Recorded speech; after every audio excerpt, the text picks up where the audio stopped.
Hey guys, this is activity number 6. It's called Crank It Up.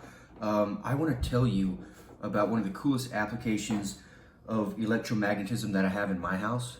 So we've been talking about electromagnetism in terms of moving electricity, being able to create a magnet, right? That electromagnet that I created on my table almost burned my house down.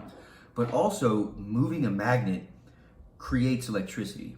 So that's actually really cool, especially like, think about if it's the apocalypse, right?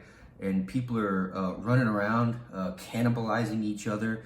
You can't find food to eat, stuff like that. How would you listen to some cool music, right? If you couldn't find electrical energy or batteries anywhere. Well, if you know how electromagnetism works, you know all I have to do is move a magnetic field next to a coil of conducting wire next to a solenoid, and boom, I can power anything I want. And that's not only how everything sort of gets power this day and age, that's how this little machine works. So this you probably recognize as a radio.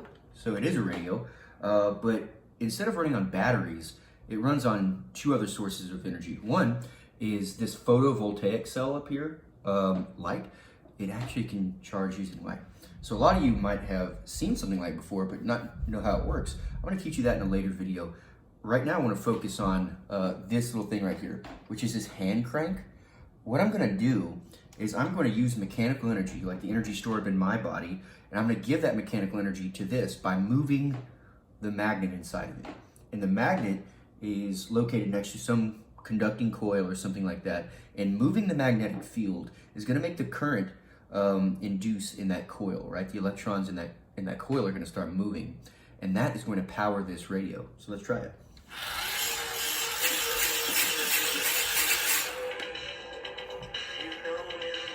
Yeah, that's good stuff. I want more.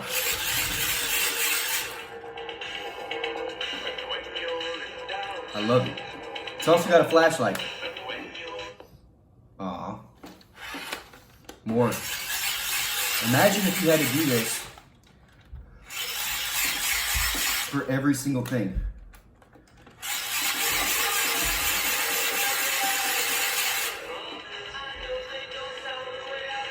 Electromagnetism. Even if the apocalypse happens, we still know how to make power if you know physics. This is activity number 6. It's called Crank It Up. All you have to do is watch this video and answer the questions. If you have any questions about how this works, or if you want to get one of your own, send me a link, or send me an email, and I'll show you where I got this one. It's pretty cool, right? It's fun to take camping. All right, we'll see you guys. Oh, also, one more thing. There's a motorcycle behind me. You'll probably notice that when you drive a car or anything like that, it always has electrical energy. It always turns on. It can always crank up. The radio always works. Well, how does that work? I mean, of course it has a battery, but the battery really doesn't run out like, the batteries in your remote or something like that. Of course, you might have to replace it every couple of years because it gets old. But how does it get its electrical energy, after even using it a lot? Motorcycle's the same way. Well, inside the motorcycle is an electromagnet. It's down here. It's in here, and it's called a stator. And when the wheels turn, it turns, guess what? A magnet around a copper coil, and that creates electrical current that recharges the battery every single time. In a car, it's called an alternator.